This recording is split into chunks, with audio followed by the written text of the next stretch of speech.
میں جو دعا پڑھا رہا ہوں اگر کوئی اسے پڑھتا رہے گا تو انشاءاللہ بڑھاپے میں کسی کا محتاج نہیں رہے گا، اور بڑھاپے میں اللہ اس کے روزی بہت وسیع کرے گا۔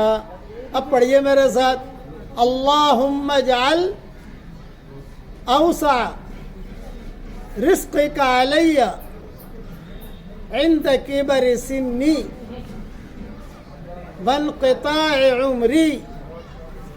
اے میرے پیارے اللہ، میرے بڑھاپے میں میری روزی کو وسیع کر دے۔